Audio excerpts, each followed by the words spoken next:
The golden age of America begins right now.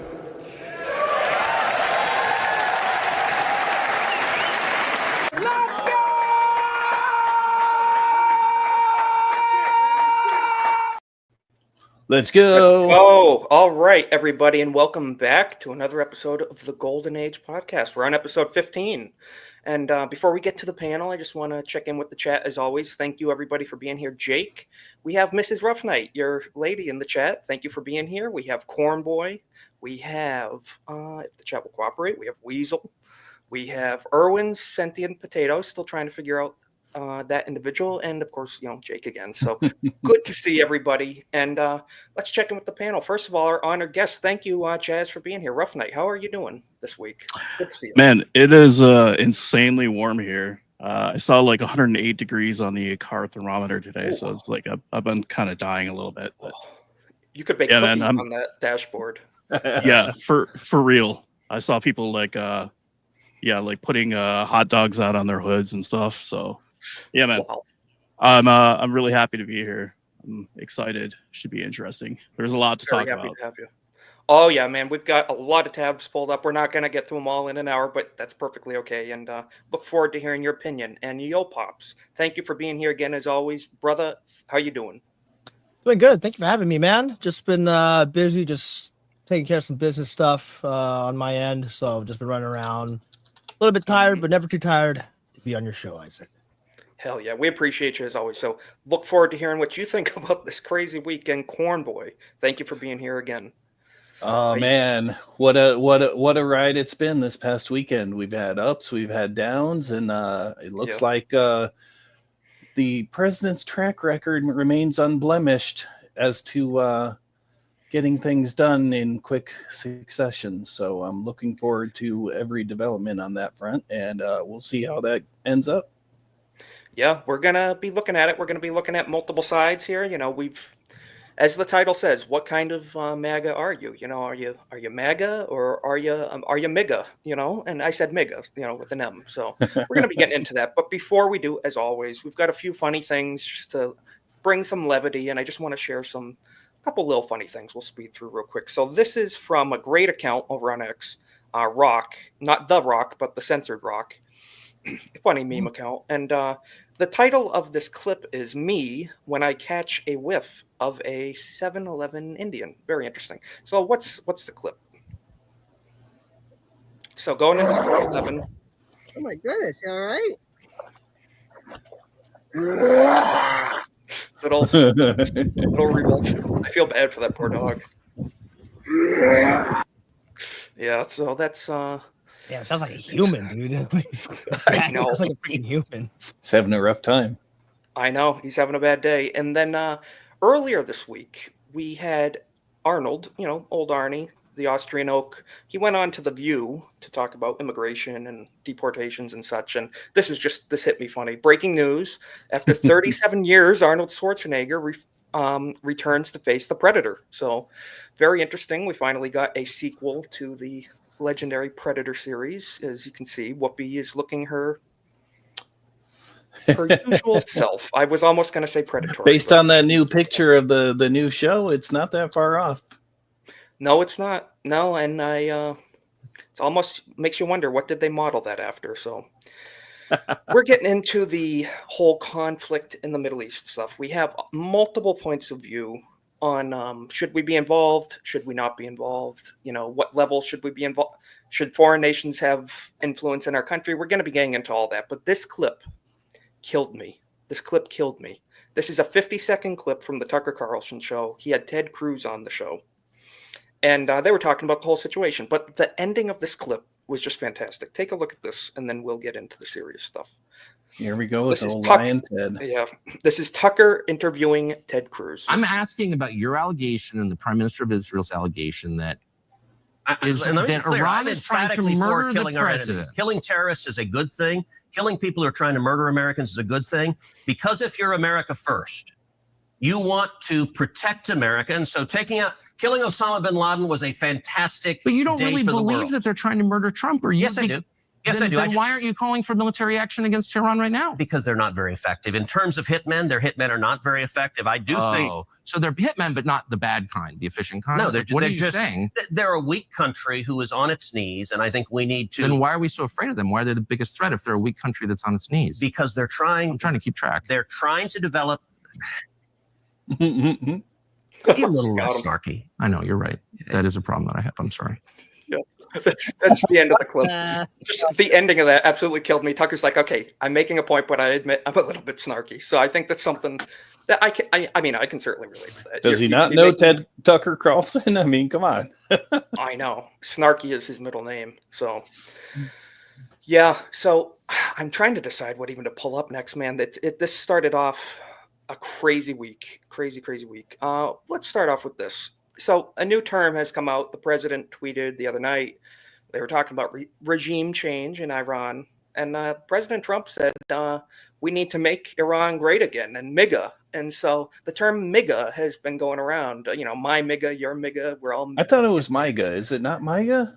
No, it's MIGA. And but we're gonna address that right now. And I think this gentleman who was on the American Journal show with Harrison Smith earlier, he said it perfectly. We're not going to watch this whole clip, but he said it perfectly. These MIGAs are crazy. So when Trump says MIGA, we all really know what that means. These MIGAs are crazy. Make Israel great again. But when he's saying make Iran great again, like we talked about last segment, it's that 80s mindset of, oh, we can still install people to rule these nations. And I really think that there's one guy in Congress that's trying to put a stop to all this. And we've been talking about it on the break. Thomas Massey. And so just off that alone, I'm going to ask each and every one of you, you know, we have this issue in Iran. You know, they were supposedly for the last 4,000 years close to building a nuclear weapon, you know, or so we've been told, and they're 30 seconds away from having 10,000 nukes. And, you know, I think I can speak when I say I don't really want Iran to have nukes. I don't think they're the best people, but honestly, nobody should probably have nukes. You know, nukes are pretty crazy stuff. Or everybody should have nukes. Either, everybody or nobody, essentially. That's right. And I want a nuke. Yeah, I do too. It's our right to have, as far as I'm concerned. But so starting at the top, you know, Chaz, we have this whole MIGA thing, you know, we've used that term when talking about Israel before. But do you think it's our responsibility as the United States to rebuild or provide regime change, or essentially overthrow Iran and install a new democratic government? I mean, should we be? I mean, that's empire building, you know. Yeah, for sure. I don't think that's something we should be doing. You know, I think we've meddled in Iranian politics enough. You know, it's partially our responsibility, you know, that they have the government that they have right now. We were propping up an autocratic government before the revolution there. And so I feel like there's a lot of hostility towards America. That's just kind of inherent. But like, what's interesting is that they're not the most radical flavor of Islam. That's actually Saudi Arabia. Wahhabism. Yep. In terms of actual culture, we have more in common with the Iranians. So it's like, if we just sit down and talk with them, I think that we would find that we have a lot more in common than differences. I think there's some other partners in the region that are potentially more of a threat to us than Iranian, you know, people are. And I think you make an excellent point. Those partners could be putting potential unnecessary strain. You know, we can look at instances back pre-1940 something. You know, pre-late to mid 1940s. Before that, we had pretty okay relations with nations in the Middle East. Yeah, I mean, not perfect, but in terms of it wasn't heightened the way it was now. No one was chanting death to America, you know, and the stuff they were now. It's like there are actual attacks that have been linked to other countries, you know, like attacks on American naval ships, attacks on buildings in certain cities, you know, and as far as I know, nothing has been like concretely linked to Iran. You know, there's been some talk of certain, you know, bombings being linked to them, but it's really a very tenuous link. Yeah, I think a lot of it is propaganda from some of those other countries. Yeah, and some of those other countries have some of the best intelligence on the planet, and some of the best ways of you can link. People don't realize you can link some of the anything best to anybody. propaganda too. Yes, you can link anything to anybody if you try hard enough. And Right. I think we have been, through the mainstream news and a lot of other sources, we have been propagandized, to hate people who we probably shouldn't be hating. We should probably be looking to build bridges, with a wall, with a barrier in between, but we should have open conversation with many more people of the world, and even if we disagree on certain things, whether it's Islamic versus a Christian nation, we don't have to integrate, but there's no reason we can't have open flow of definitely shouldn't be in integration. No, not to say the least. So I think that's an excellent point. And Yo Pops, what do you think? Like, we have this potential, this whole friction with Iran, and we're talking about peace deals now and yada, yada, yada. But as America, is it our job to provide the Iranian people with the form of government that we deem fit? We want to take down what they have and replace it with something else, or should that just be like, hey, you do you, basically, we'll focus on us? What do you think? No, I'm definitely against interventionism, and to what Chaz was saying, and also what Jake Martin is saying in the chat is that prior to the 70s, I think a long time ago, Iran was actually the most liberal Middle Eastern country back in the day. They had women didn't have to wear hijabs. Yeah, progressive. They had women that were driving, that were going to schools and things like that. And we sold them jets. Yeah, and then the U.S. came in and did whatever the thing, and then you got all these different factions that started warring over and started taking over and stuff like that, and also it's the U.S. funds both sides of whether it's Israel or Iran. I think didn't we give Iran or some other Middle Eastern country pallets of money during the Obama administration, millions of dollars? That was Iran. It's the famous meme, my tax dollars, somehow also my tax dollars, of the missiles going at each other, Yeah. So, but I guess that's just kind of par for the course for international relations. You kind of, fund both sides, and then you order out of chaos type of thing is what I'm saying. But no, we definitely shouldn't be intervening. We should not be going into other countries. And just like you said, Isaac, if we want to have dialogue with countries, if we want to just, maybe, just not be allies, but maybe be friendly, even trade relations, things like that. I don't really see any problems with that. But when you start doing that, it does become a slippery slope, especially if you start getting into world wars, which you've seen World War I, World War II. The whole reason why all these other countries started going into those theaters of conflict was because they were allies. Plain and simple. Yes. It was a fight between Germany and every time World War I, was it like the Austrian-Hungary, whatever Germany was back in the day, and then they're fighting. Was it the Ottoman Empire? No, it was the Ottoman. I don't remember. But the only reason all these other countries got involved is because they had these alliances and stuff, and they really had no other choice. So I don't know. It's kind of it's a very slippery slope once you start meddling into affairs, even if it is just on a surface level, non-military type of thing. Absolutely. Going on over there. And a little bit more transparency would do them good in certain situations. There's always going to be the need for secrets, but you got to be straight with people at some point. Agreed. Absolutely. I totally agree. And, Yo Pops, you made a great point. These alliances, these foreign alliances, George Washington, the great president himself, he made a very good point about that, to not entangle ourselves, in foreign alliances. He was very much, I forget what the exact word was, but he said, essentially, don't pick a side, especially in European theaters. He was saying, what was it, France and England? He said, I'm not picking a side. It's not my problem. We left you guys.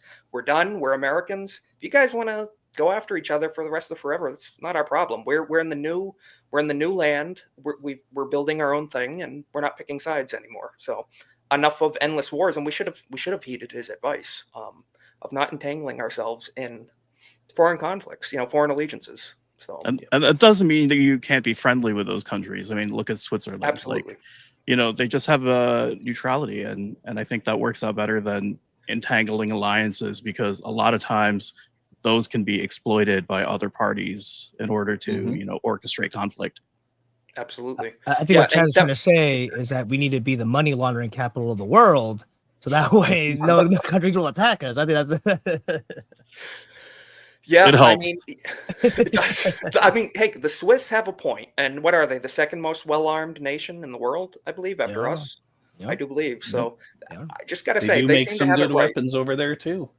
That Yes. they do. So maybe take a note from them, going forward a little bit. So yeah, and But Jeff makes a great interestingly, not a lot of gun crime. Right. Well, there's shall we say per capita reasons for that. So Yeah, that's a different topic for a yeah, different. that's a totally different topic. Yes. I just That's wanted to pull up. that's a demographic issue, not a gun issue. I just wanted to pull up this clip. This is a clip that's been going around since in light of recent events. And it said, whatever happened to this guy? This is old, I think 2016-ish Trump campaign clip. And this is him talking about Iran, and the culture over there and the level of degree to which we should be involved. Let's listen to this. And I love it. We're not going to have our own freedom. They don't want freedom. It's like I saw somebody, I won't even say because it's embarrassing. We want it where the women over there don't have to wear the you-know-what. And then I said, oh, well, that makes sense. That's nice. Then I saw women interviewed. They said, we want to wear them. We've worn them for 1,000 years. Why would anybody tell us not to? They want to. What the hell are we getting involved for? In fact, it's easier. You don't have to put up makeup. Look how beautiful everyone looks. Wouldn't it be easier? Wah. Right? Wouldn't that be easy? I'll tell you, if I was a woman, I don't want to. Wah. I'm ready, darling. Let's go. It's true. Yeah. So I tell you, man, I think he made a good point in that clip. It's like we have different values over there. We look at it, the feminists here in the West, they're like, oh man, those women, they should be able to do anything, anything a man can do, we can do better type of stuff. And the women over there are like, we like our culture. It's like, why are you guys imposing your democratic Western values on us? We're traditional people. Yes, where we're turning everyone into some kind of psychosis because we've been turning over the apple cart for the past 60 years.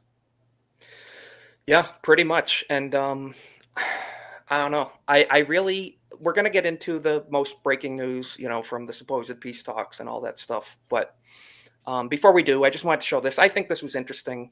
Retard Finder on X. I think we all know who that is. He posted 2 retards in the last couple days. So he posted this. This was the first. I want to show this for a very specific reason. He showed the leader of Iran, the Ayatollah. Khamenei. Yeah, I can't say his name. So he said, found one. And, you go through the replies. Everyone's happy. Well, I guess he's not happy. L, whatever, boo, whatever. But the point is, people expected, okay, pretty not risky take, in America. He had to prepare his audience for the next one, I would wager. He had to prepare his audience for the next one. And the next one, he said, guys, I might lose followers. And he did over the next one. What was the next one? Let's see. He found another retard.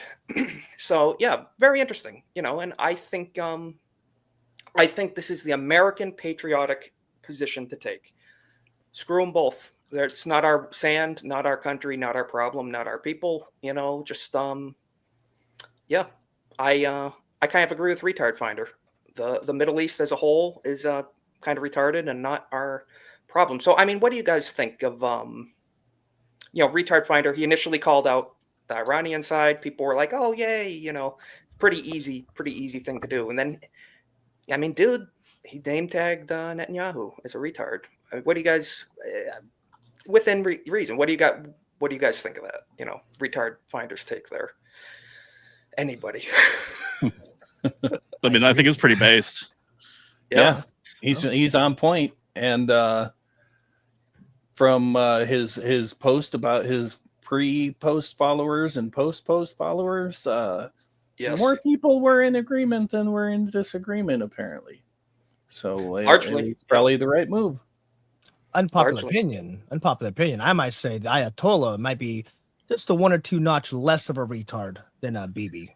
There's an argument to be made. Yeah, because as soon as Trump said regime change, the next thing we hear, peace deal's made.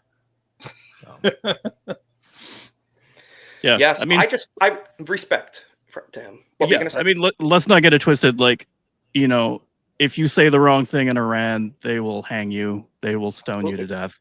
Right? Like, they're not good guys. I mean, a couple was filming a TikTok dancing in the street, and they both got sentenced to 7 years in prison for filming themselves dancing in public. And rightfully so. Right, but like that kind of thing happens in other Middle Eastern countries as well. You know, it's like it's a cultural thing. Yeah. But it's But like they don't throw gays off of buildings. They force them to transition there. So that may be a more base take than throwing people off of buildings. Or maybe not. But, yeah. Who knows?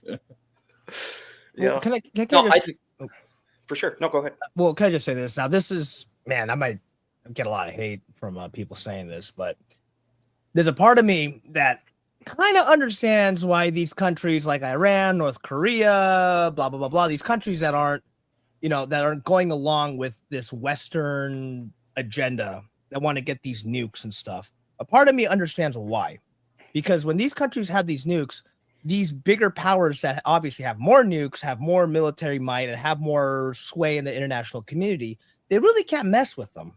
You know what I mean? They could sanction them and do this and that. But look at North Korea, for instance, right? We know North Korea has nukes. We know they can't get invaded because they know if any country tries to invade them, they will launch those nukes.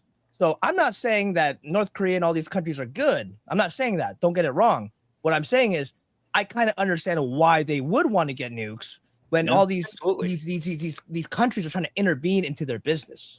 You know what I mean? Look it's what like the happened one when thing Pakistan got them too. Yeah, it's the one thing that you can do in order to, you know, like keep the CIA from messing with you and for you to maintain your autonomy. Yes. Yep. So I kind of understand. Essentially, mutually assured destruction. Basically, you try to take me down, I'm taking you down with me, type of thing. And I mean, you kind of can't blame them. Like you said, we're not simping or whatever you want to call it for Iran or North Korea. Like, dude, yeah, obviously different cultures. We have different values. Not going to agree. You know, as basic Americans and stuff are not going to agree. But like, we understand. I look at it similar to the gun control argument. You know, the people who want, you know, okay, the military, the approved people can have guns, but the lowly people have to be disarmed peasants. And I kind of see that, you know, in terms of nations. They want it where just the top tier, the heavy hitters should have them, but what happens to the small ones? You know, if they're not armed? I think the people that have the most problem with it are the people that want to maintain that kind of global power structure and that hegemony. Because I think you're right. You know, those are the people that are benefiting from the current paradigm. I think you're right about that. You know, it's the people that do want globalism. You know, one world government. They don't want small nations scattered. I wonder who that would be. Yeah. Well, they wear somewhat of a smaller headwear. You know, and Netanyahu, you know, has basically approved, you know, programs where they are funding terrorists. They're funding Islamic extremists, you know, to kind of gin up conflict and to, you know, stir the pot.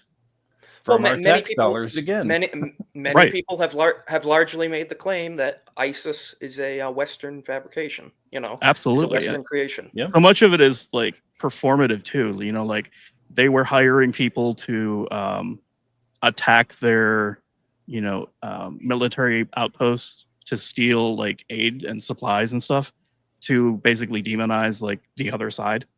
Yeah. And I know of situations where they have knowingly let their own citizens die in order to exploit that to further the conflict and be like, look at what these monsters did to our people. It's like of course, yeah. You know, no, warmongers all throughout history have done stuff. They're willing. What was the quote? Was it Orwell? Who was it that said, "A cruel king will destroy the world just to rule over the ashes"? Essentially, I forget it exactly, but essentially, someone who's just obsessed with war. It's a one-sided thing. They just want to win. They're not willing to look at the consequences. Like, will I have any people? Will I have a kingdom left to rule at the end of it? You know, essentially, or do I need to give and take a little bit? You know, and I think that's a great point you're making. You know, there's very much an ends justifies the means kind of approach to, you know, world politics, and I think that's extremely dangerous. It's a very classic tactic too. It's been done throughout the ages. You know what I mean? Yeah, by warlords mostly, but yeah, it's like yes. The big problem is that people are not thinking about the consequences of what they're doing, and it's like this, could come back to hit you 50, 60 years later. Yes. Same thing with the Taliban in Afghanistan when we funded them to fight the Soviet Union, and then sending weapons to the Mujahideen and setting gonna up, training them. Yeah, Training I'm gonna have to them kind of disagree and, though. I feel like they know exactly what the blowback is and they want it. I know it's like I don't know. I just feel like they know exactly what these people. They know exactly what they're doing. They're not stupid. You know what I mean? They know exactly what they're doing, and I think it's all part of the plan with the blowback and all the consequences from what they're doing. I think it's all just they know what they're doing. I think they know exactly. Victimhood is a very powerful thing. To constantly be like, I'm a victim, I'm a victim, I'm a victim. Constant sympathy. It's like in their own mind, it justifies like, well, I can do whatever I want. Well, it's like they said, never again, except when we're doing it. Yeah, never again for them. But I also think it's very interesting that one of their major exports is weapons and technology. So they're directly profiting from any kind of conflict there. Yeah, that's very suspicious. And I tell you, people talk about the military-industrial complex. Yeah, and who is at the center of a lot of that? And we talk about Raytheon, we talk about Boeing, we talk about Lockheed Martin and stuff. But who's using that and who's profiting from that? It is important to look back at the money and just something to think about. And I wanted to point this out, while we're on this subject. We're talking about MIGA, we're talking about MAGA. I think regardless of what ideology, if you're an American, I think this is something that regardless of who you are, you should be able to agree that if you're American and if you're working in the American government, you should put America first. You should think we're exceptional and we're the best. And even if we're not perfect, our government's very flawed, but the American ideal is the best in my opinion. So this is a clip from Tammy Bruce. This is her being interviewed recently, I think last night, and she was asked about the Israel situation. And she's a spokesman for the U.S. State's Department under Yes, Rubio. she is. So she was asked, we'll just hear from her own words. The pride of being able to be here and do work that facilitates making things better for people. And in the greatest country on earth, next to Israel. No. It is. No. We're going to pause that right there. In the greatest country on earth, next to Israel. We're going to watch that one more time. We need to hear that. Make sure we heard that. What did she just say? Better for people. And in the greatest country on earth, next to Israel. It is, it's an honor to be able to make a difference and to be able to speak in this regard with an administration that I love so much and that I feel genuinely. All right. I have to get your opinions on Shameful. This. So, shameful. Yes, absolutely shameful. And Ronan summed it up wrong. Woof. Yeah, man, I tell you, that's bad. She is a spokesperson for the freaking American United States State Department. And she said that we are second in line to Israel. I don't think so. I don't think so, man. And it makes you wonder, are we an occupied nation? The people working in our government putting our people first, as Americans? Really absolutely not. Really makes you think. Yeah, I would agree with you. Absolutely not. They're bribing our officials and calling it lobbying. Yes. Yeah. We need to. Yeah.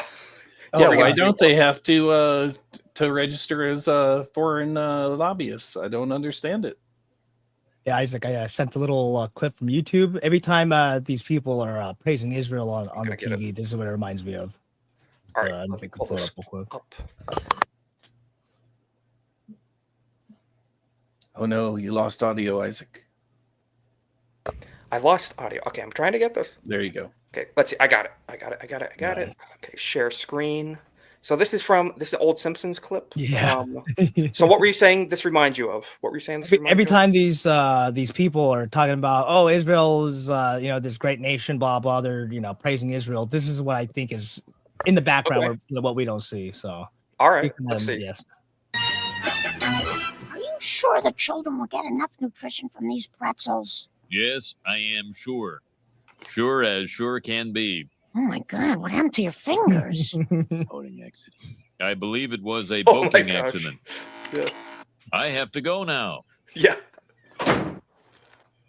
Yeah, that sums that up, man. Yeah, he that was one of our congressmen, I think, actually, right there. If I do recall. I mean, you can see the moment when she realizes, oh, I'm supposed to, like, you know, say good things. Yeah, a little laugh Oh, too. yes. She's you know, just a little It clicked in her brain. You could see the switch turn on. You could see the light turn on. Because I think they've literally established that as policy. I mean, like, there's people that are making laws right now that it's like it's illegal to criticize Israel. That's insane. In certain states in the United States, and it's like they're just completely disregarding, you know, the First Amendment. It's wild. It reminds me of back 2020, you know, Black Lives BLM times, you know, hate speech laws and all this stuff, and it's like there's no such thing as hate speech. There's no such thing. It's only speech that you hate. I agree. You know, I agree. You shouldn't blindly hate people. You should judge people, you know, individually and what their actions and stuff. But then you find out, okay, these people, I don't like their actions. You should be able to speak on that. And that's free and, you know, speech. people should be able to say whatever horrible, repugnant thing they want. You know, obviously you have the right to push back on that and have a discussion and be like, listen, everything you're saying is incredibly retarded, but you know, at least you can have that conversation. But they should be allowed to say it. Absolutely. Free speech means you have I have the freedom to disagree and to counter back, to push back. And free speech doesn't mean you're free of criticism too. You can say something super retarded. Yeah, or social consequences.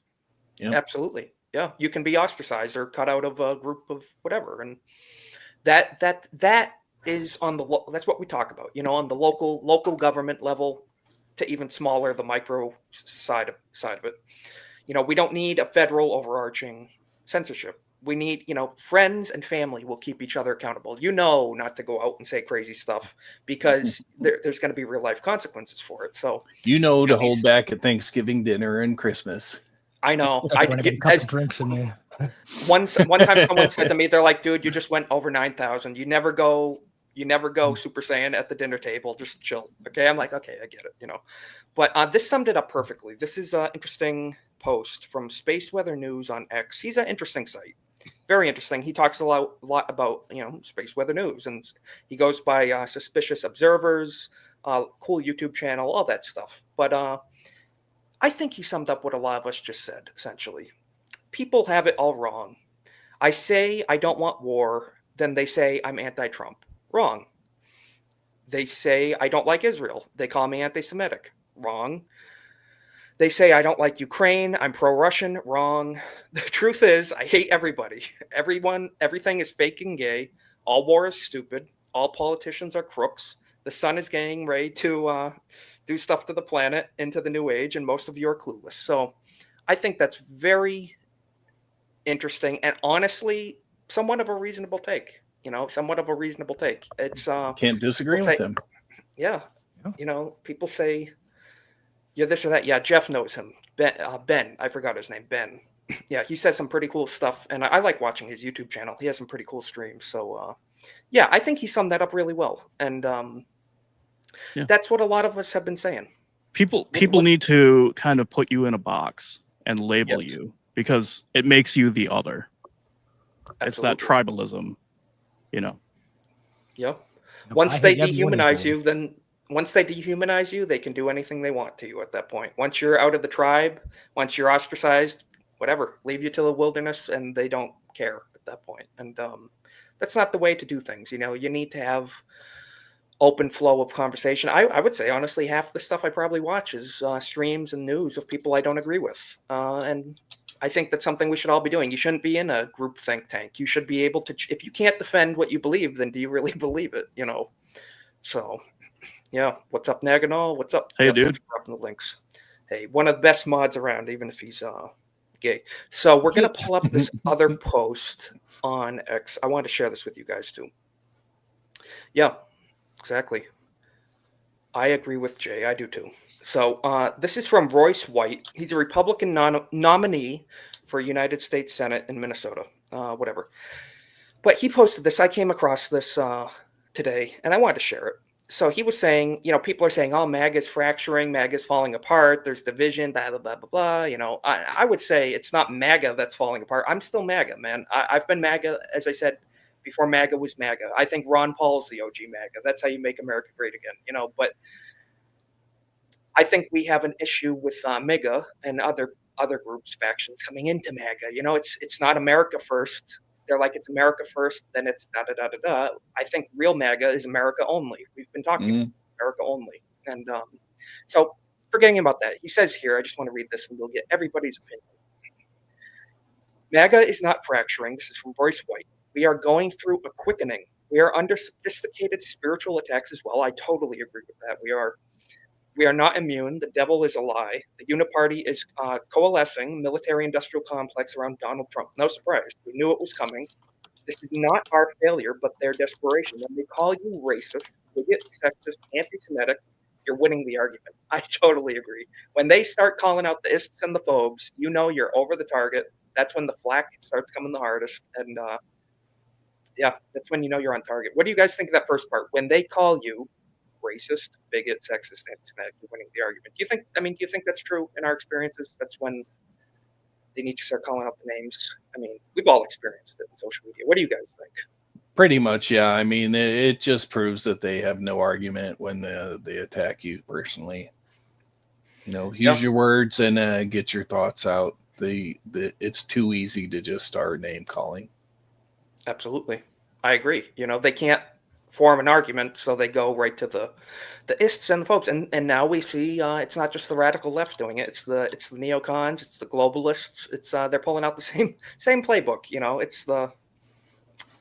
It never gets old. It says here again from Royce: give Donald Trump strength, Lord, to fight the influences of consensus as fiercely as he has corruption.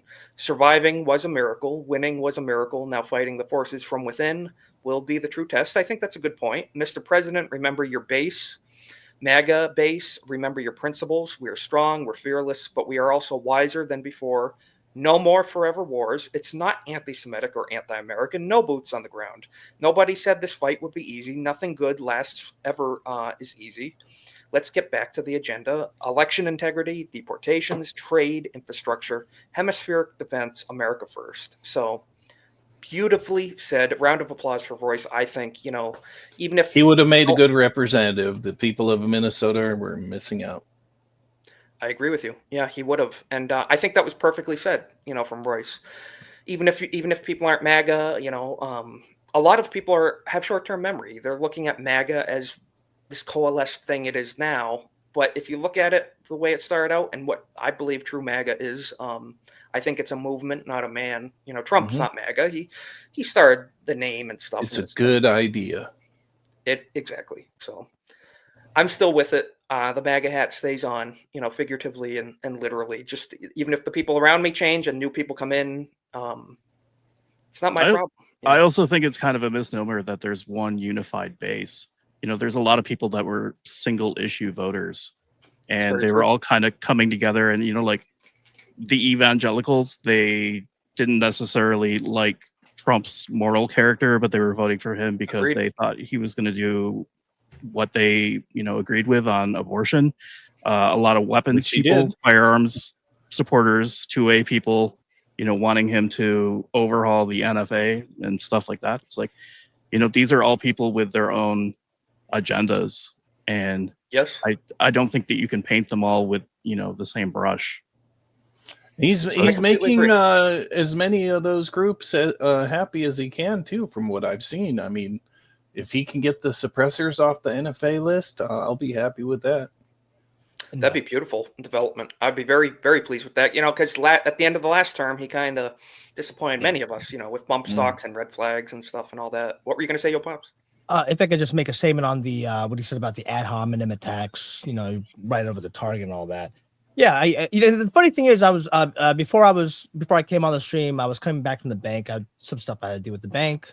I'm in my car and I was thinking, like, what we're gonna talk about, and I was just thinking, it's like why is it that I can't question a certain group of people? I mean, we know who we're talking about, right? Mm-hmm. And it's not coming from a place of like hate. It's not coming from a place Absolutely. of this like ignorant bias or anything like that. But it's real questions that, you know, I want to ask. And every time I want to ask them, and then, you know, you got certain people, even people that are, you know, on our side or whatever, you can't ask those questions. You're some sort of bigot and all that. Like, well, like, why can't I? I'm not saying, you know, we're going to get rid of all. I'm not. That's what I'm saying. What I'm saying is, why are these certain groups of people in so much influence of power? Why are these groups of people? Why are we sending money to this, you know, to this one country out in the middle of fucking nowhere? You know, like, well, why I'm asking basic questions. The size of New Jersey. Yeah. I'm just asking basic questions here, and all of a sudden I'm some sort of monster. Like, get out of here.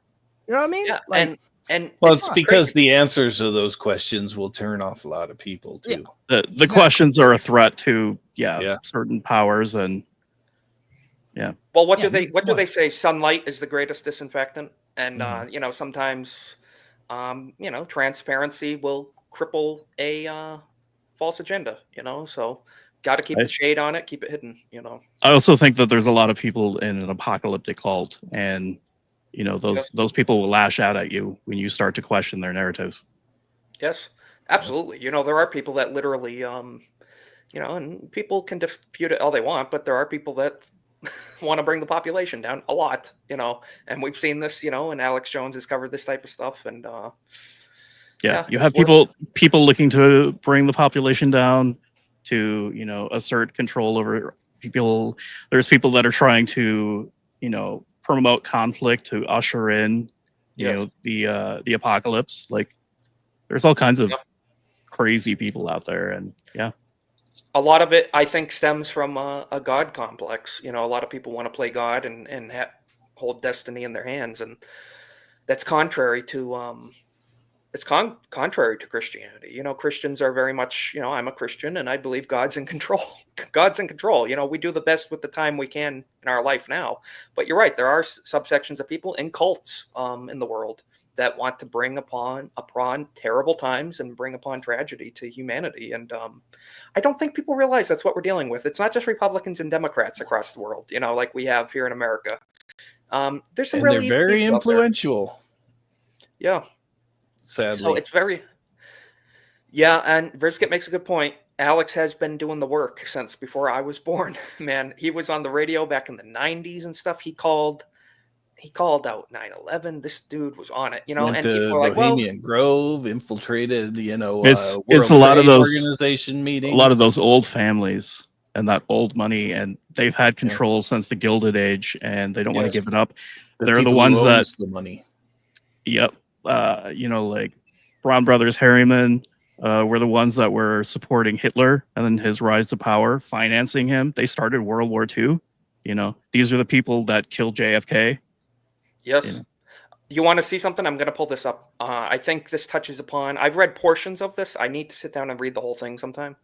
Well, okay, Chaz, what you were saying is a lot of the old money. You know, they were the aristocrat. Oh God, the aristocrats of back in the old days, and you know when the kings and queens all fell and came to represent. Well, and they believe that they have a divine right to rule over everyone else. Yes, and the for thing whatever is, reason. Right. And the thing is like when representative government started to become popular, people assumed that these families died out. No, they didn't. These people are smart. They look at the long game. They went underneath. They went in hiding, and they're still around. These people are still around. They still control the levers behind the scenes. It goes all the way back to, you know, to the olden times, and you know, it's a big rabbit hole. It's a deep. Yeah, and they're still doing the same thing. It just has the veneer of representative government now. Exactly. Mm-hmm. Exactly. Or they trick people into thinking that there are certain ideas that are in their best interest and supporting things that they shouldn't be supporting. Well, what is it? It's the boiling frog. You know, you don't feel it till it's at the very last moment, but that's why you have to be aware. You have to ask questions like, why am I in this pot? Why is the temperature rising? You know, instead it's like, no, shut up. You know, essentially is what they tell you. Shut up. Stop asking questions. Shut up. Stop being racist. You're a conspiracy theory. It's not getting hotter. The craziest thing is that they're convincing people that they want to be in that pot. And they're like, yeah, man, like turn the temp up. Yep. Yep. Aren't you glad you're with your friends in your pod? I mean, come on. You will tell the frog next to you, like, bro, get out of the pot. And they're like, no, I need to be in here. You know, it's like, it's deep. It's crazy. Keep you in the pot. They will actively keep you in the pot. To keep you boiling in there. They will fight to keep you in there is the thing too. Rizkit makes a perfect point. The battle of good and evil is not flesh and blood. It's a war for power and principalities. You know, it is a spiritual warfare, and that's undeniable. You know, it's we are dealing with serious times, and Jesus Christ is the answer. And some people in the world aren't gonna like that, but that's a fact. You know, I think it's metaphysical, but it's also very literal. I think, you know, there's definitely an aspect of it that's grounded in our material realm as well. Absolutely. Oh, absolutely. And then you can get into things like symbolism and all, you know, math, all sorts of stuff in our physical, tangible. It's not just all what we can't see as well. You make an excellent point. You know, it's not. There's things that evil people are trying to do here in the physical world to bring upon spiritual things as well. We're gonna have to dedicate a whole time to that sometime. That'd be a fun conversation. But I'll just reiterate that Christ is king. Amen to that. I totally could not agree more. And just to, you know, get into this a little more, I have a couple more clips I'd like to show. We're not going to, you know, show the whole thing right now, but this was a clip of Matt Gaetz recently. And let's see what he had to say regarding this matter. I want to make sure the volume's not crazy. Let's see. Israel didn't kick their regime change habit with Iraq or Libya or Syria, it seems. They need another fix. But Matt, this isn't a regime. In fact, he's saying that is crazy. It's about Iran's nuclear program. In a good way. I wish that were true, but it's not. Congresswoman Marjorie Taylor Greene opined that maybe Netanyahu is so feisty about regime change in Iran because he was facing regime change in Israel. Very interesting. Not being reported. On Thursday, they held a vote in the Knesset, and it was only by 2 votes that Netanyahu won. If he had lost, they would have had another election in Israel, and the polling shows that he would lose if an election were. His approval rating is very low. That vote happened last Thursday, and then Friday, Israel attacked Iran. That's why the bombs are falling, and it seems very political. Here's how you know this isn't about Iran's nuclear program. We aren't taking these steps to force denuclearization where the threat is higher and the leaders are even crazier. All right, so I'm going to leave that there for right now. I think that's Bibi's been able to stay in power for dang near 30 years now, so I think he knows what he's doing, and he's going to do it. He's got a lot of dirt on a lot of people. What about Putin, though? What about Putin? Putin. Pooty poo. You know? Yeah. It's the mullahs. They're doing it all. And just back to like what Royce and Ben, you know, the suspicious observers were saying, they're like, oh, they're going to throw it's you're racist, you're a phobe, you're an ist. It's like, no, dude, we're talking about career politicians here, essentially, is what it boils down to. We don't like globalists. We don't like the career politicians. You know, it's like, you look at it like we're, you know, the Ukraine-Russia thing right now. Elections are off. And they're like, oh, we're a democracy. It's like, dude, you're not holding elections, you know, and same thing here in the Middle East. It's like, you can boil it down to a lot of it. There's this grand scheme, evil stuff too. But a lot of it boils down to, it's like, these dudes are also just on a simple power trip. They don't want to leave office. A lot of it can boil down to that too. They're not humble people and they are power hungry, you know, and we deal with that in our own country. You know, we need term limits here on a lot of positions, and we need real elections too, and not fake elections that are manipulated behind the scenes also. Borrowed is the term, I think. Borrowed. Yeah. So fortified. Fortified, secure, safe. Yes, absolutely. Would never suggest anything otherwise. But I want to show a little more of this clip real quick. See what Take North Korea. North Korea's nuclear program is a far greater threat to the United States than Iran's. It is not even close. I know. I've had the briefings. I was on the House Armed Services Committee for 8 years. He's seen it himself. Iran has neither the bomb, the delivery system, nor the re-entry vehicle that you would need for any intercontinental ballistic missile to launch and re-enter orbit. North Korea has all three. North Korea could launch a nuclear weapon at mainland United States today. So it makes you wonder, you know, North Korea is, you know, it's a dictatorship, different values than us, whatever. they do have nukes ready to rock and roll. But Iran, you know, which is kind of, they're trying to get it up off the ground. The moment they even talk about it, you know, even think about it, we go after them, you know, like crazy. Which what do you think the reason could that be? Is there something near Iran that doesn't like the idea of them having nukes? You know, I mean, what could that be possibly? I don't know, but yeah, I don't know, man. You know, it's I wanted to get into. I'm trying to keep track. There's so many tabs. Trump. What was it? They're saying there's a ceasefire deal. We do have to wrap this up around the last few minutes. Trump has essentially announced that there is a whatever you want to call it, peace treaty, peace between ceasefire elections, ceasefire. Yeah, if I could pull it up, man, nobody's posting it. Give me 1 minute. But yeah, they've essentially been saying that Iran and Israel has agreed to a ceasefire. But the problem with that is now Iran is coming out with this. Iran State Associated Media, Fars News, has denied that Iran agreed to a ceasefire. So we're getting contradictory feedback here. You know, on our end, our news media is saying Israel and Iran have agreed to a ceasefire or lay down arms. And now Iran-backed media is saying, no, we haven't. We never heard a thing about that. So, I mean, what do you guys think? Do you think we've nipped WW3 in the bud? Do you think they're going to lay it down and forget about it? You know, we hit them hard where it hurts. Do you think they're just going to forget about it? Or do you think there's going to be blowback? What do you think? Well, I hope Trump just wasn't blowing smoke up everybody's butt, willing the end or cessation of attacks to end. And hopefully that, it comes to fruition. Who knows? Right. I hope so. I certainly hope so. I don't know. I kind of have like multiple thoughts on this. So like my first thought was, I wonder if this was kind of like the tactic that Trump did when he bombed that empty airfield in Syria. You guys remember that? Mm-hmm. Where he bombed the empty airfield and it was just kind of like a show of force. And then I think with the Moabs. With the Moabs, and everything kind of stopped right after that. I'm wondering if it's something like that. Also, I'm thinking now I'm putting my tinfoil hat on here, total conspiracy theory, but what if all these people, whether the US, Iran, Israel, they're all in on it together? They're telling, you could just strike this one right here. We're gonna, posture up in this and that, and you could do your posturing thing, and then like you know what I mean? Like I don't know. Like I don't know. that's just me just being a little crazy.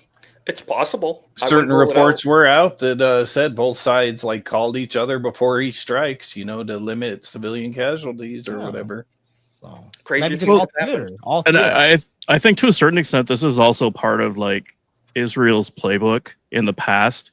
They agree to a ceasefire and then they arrange for something to happen in order to upset that. And they were like, well, we wanted peace and we were, actively in a ceasefire and trying to negotiate. And look what these people did.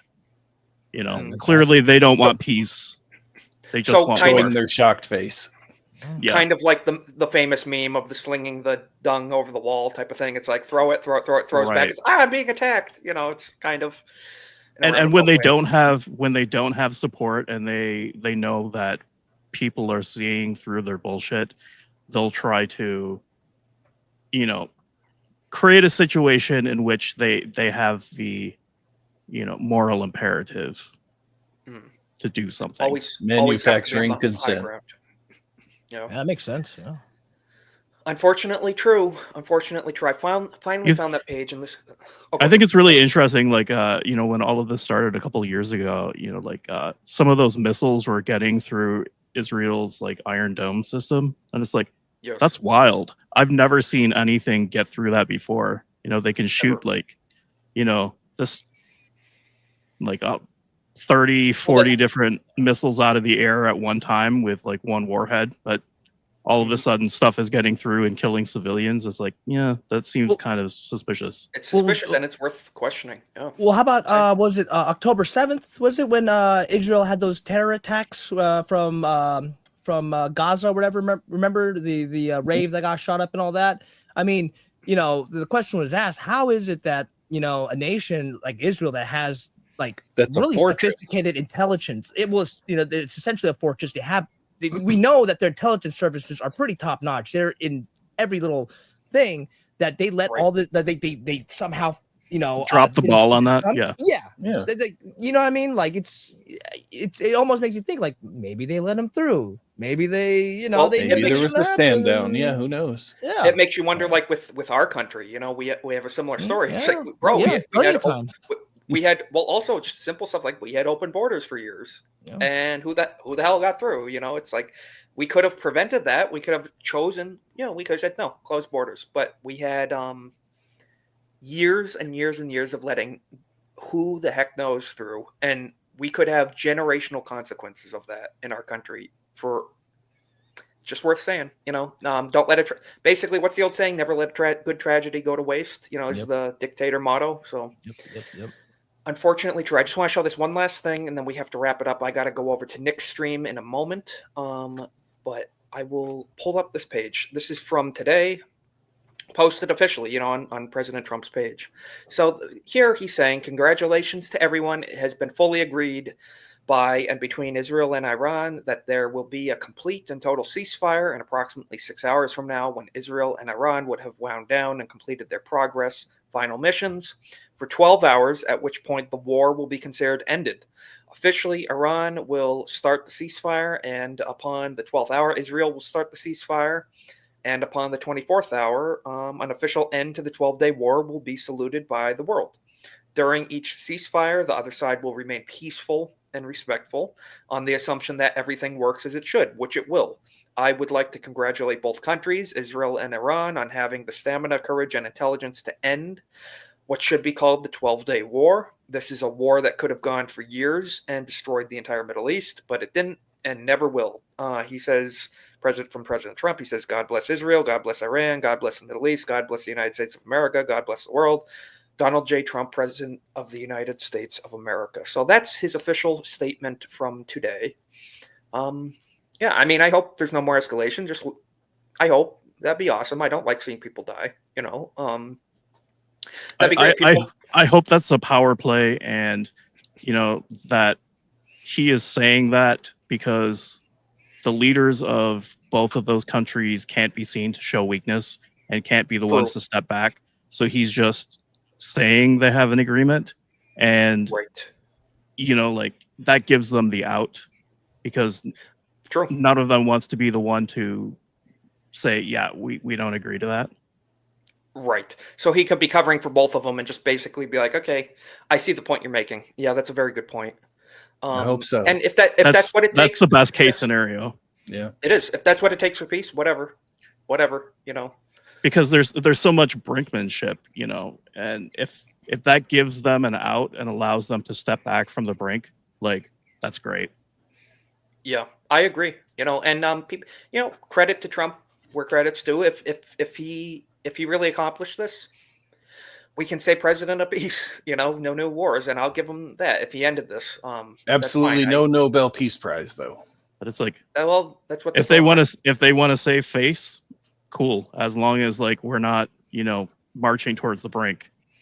Yeah, I'm fine with that. Whatever. I don't care about your reputation. Just keep us out of war. Is the way I'm at it. So that has to wrap that up. I am going to every night we have 2 streams we got to hit up now. So any mods in chat, we always raid into Off the Hip on ABF's channel. They are some awesome based people talking about gaming over there. So if you want to check them out, and if you guys watching have a second monitor, I'm going to be over on Nick, the Plot Strikes Back channel, on his Masculine Mondays stream. We're going to be reviewing the Book of Eli movie tonight, right after the stream. So I'll be dropping that link in a minute. But first, before we do, I would like to go through our guests and our panel and see where we can find you. Starting at the bottom, Cornboy, thank you again. We have your links. People can check you out on X. And, just follow me on X and stay tuned to all the great shows that the Cabal, the 199, and the Fellowship have. And enjoy your week, everyone. Absolutely. Hail the Fellowship in 199. And speaking of which, hail the GCA. Yo, Pops, what are you going to be up to? You've been a busy man. Yeah. I think Wednesday will be on the GCA podcast on YouTube, 8:30 p.m. Eastern, 5:30 Pacific. I'll be doing that. You can find me YoPops215 on YouTube, Kick X. I do DJ streams on Kick, and you know what? I've been ever since the monetization thing. I've been trying to buckle down, get some consistent stuff going. So just people bear with me, and we're gonna make this work. We're gonna make this work because I want to give the people what they want. So stay tuned. But thank you for having me on. Isaac. You're killing it, and it's going to evolve over time. Don't be you got it, man. You know, and thank you for coming on. Just act natural. So, yeah, I can tell you, I couldn't imagine the pressure. So keep up the good work, and thank you for coming on. We appreciate you. Thank you for having me on. Thank you for having me. And Chaz, Rough Night, thank you so much for joining us tonight. I think you were very insightful. Thank you for sharing your opinion tonight. I appreciate it. Thank you for having me. Of course, I wanted to get into more epic verse stuff. Hopefully, we can have you on again to talk about that as well. Absolutely. You know, on the pop culture side. But please tell people where they can find you and what you're up to. I see we have your links in chat and description. Yeah, I just wanted to say I think it's really great that people in our community are doing something. You know, and I see all of you on different shows and popping up in the chat and stuff, and it's like it's really great. So I'm really proud of everyone. I see everywhere. Phil's channel, Mike, Josiah, the 199 across the J everywhere. You know, you and your wife are modding for just about, I think, everybody now. So you guys are a lot of people. Yeah. Yeah. So you can catch me on X, and you can catch me on Criticless and the Epic Verse channel, Epic Verse Uncaged, every Thursday at 8 p.m. Eastern Standard Time or 8:30. Very nice. It depends. It depends on if we're on Mike and Ben time, but yeah.